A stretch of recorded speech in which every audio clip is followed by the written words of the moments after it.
That money was a gift, Dad. You can't sue your own son. Ethan's voice cracked over the phone. I could hear the anger, the disbelief, the frustration, all wrapped into one shaky tone. I stared down at the legal papers in my hand, the promissory note glowing under my reading lamp. His signature stared back at me, bold and real. And out of my mouth came words I never thought I'd say. Then I'll see you in court. There was silence on the other end, just heavy breathing. 3 months later, the judge awarded me $180,000. But honestly, that victory didn't feel like a win. The money was trivial compared to what I lost along the way. Let me back up.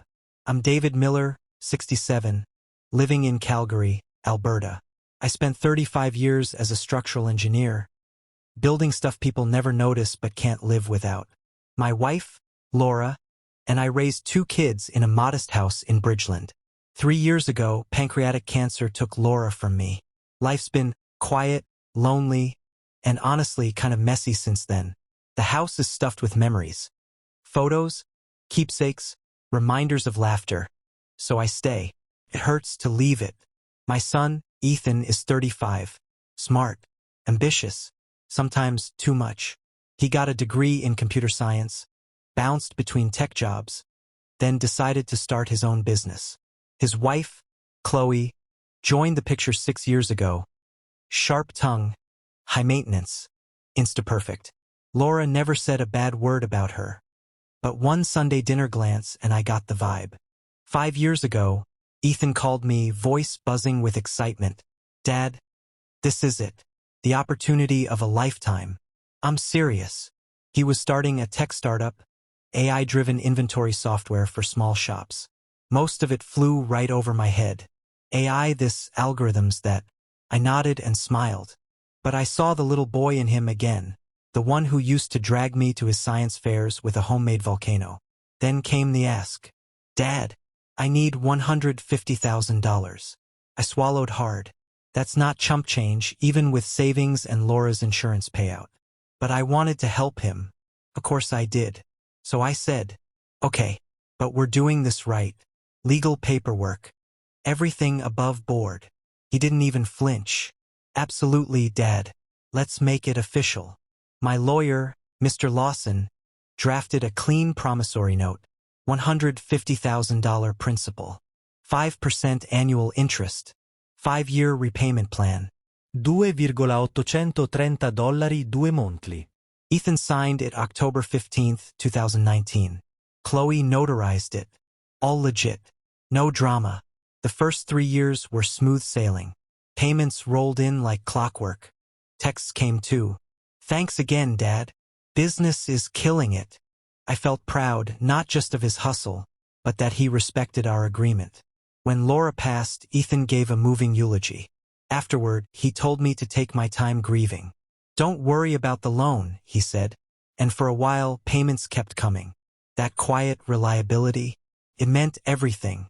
Then came summer 2023. August. 1 payment missed. I assumed it was a fluke. Texted him. 3 days, nothing. Finally, sorry, Dad. Forgot. Sending soon. Late. Again. And again. By November, nada. Calls ignored. Texts ghosted.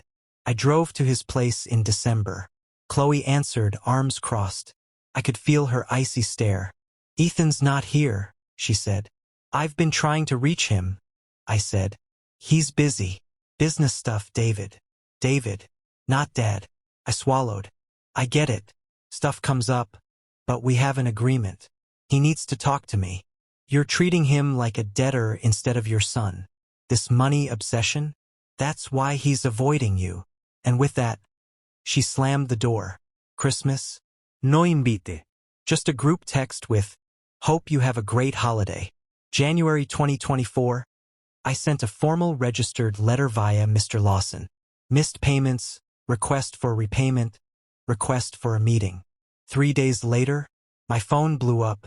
You seriously sent a lawyer's letter? Are you nuts? You stopped paying and stopped answering. I said, calm but firm. That money was a gift, Dad. A gift. I repeated. You made me sign it under pressure. Under pressure? You asked for the loan, Ethan. Then, the dagger. Mom would be ashamed of you. I barely slept for weeks. Questioned myself. Was I really choosing money over family? Mr. Lawson shook his head. David, you did everything right. He's trying to rewrite history. This isn't about money. It's about integrity. So I filed suit. The legal fight was brutal. Ethan's lawyer threw everything at the wall. Duress, verbal forgiveness, family misunderstandings. Total nonsense. Discovery. Ethan couldn't keep his story straight. Mediation. Failed. They offered $100,000 over 3 years. I said, nah. Trial day. October 15th, 2024. Exactly 5 years after the note was signed. Judge Harper. Sharp, fair, no nonsense. Went through every piece of evidence. Notarized loan, bank records, texts confirming payments. Ethan and Chloe testified. Their stories? Falling apart like dry cardboard. Verdict. The promissory note is valid and enforceable. Judgment for the plaintiff. $180,240. I won. But joy? Not there. Just exhaustion. 3 months later, Ethan called late one night. Dad. I'm sorry. Elite. It wasn't a gift. I thought you'd never push. I took advantage. What do you want from me? I asked quietly. To fix this. To pay you back. And, maybe someday, fix us. I hesitated. Pay what you owe first. Then we'll talk. He did. Sold his car, stocks, even borrowed against the house. By January 2025, every cent was back in my account. We met at Tim Hortons' neutral ground. He handed me a handwritten letter from therapy. Raw, honest, full of regret. I was entitled, ashamed, took it out on you. You were teaching me responsibility. I turned it into a war. We talked for hours. Mom, mistakes, boundaries. When we left, I said, things won't be like they used to be. He nodded. I don't want them to be. I want them better. I used part of the settlement to travel New Zealand. Scattered Laura's ashes at Milford Sound. Donated $50,000 to the Tom Baker Cancer Center in her name. Met Grace, a retired teacher and fellow widow. She said, you didn't just teach your son about debt. You taught him about accountability. That's love, even when it hurts. And she's right. Love without accountability? Not love. It's weakness. If you lend money to family, document it. Not because you don't trust them, but out of respect. If someone betrays that trust, setting boundaries isn't cruelty. Sometimes, it's the only way to keep love real. Ethan and I, not what we were. We're something new, something honest. If you've ever lent money to family or friends, document it. Don't wait until it's too late.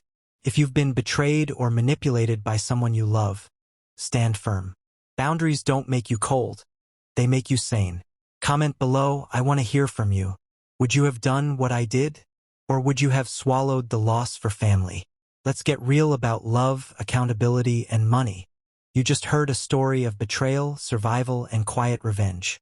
If it left you thinking, hit like, share it forward, and subscribe for more true emotional stories that'll stay with you long after they end. Every click helps another story find its voice.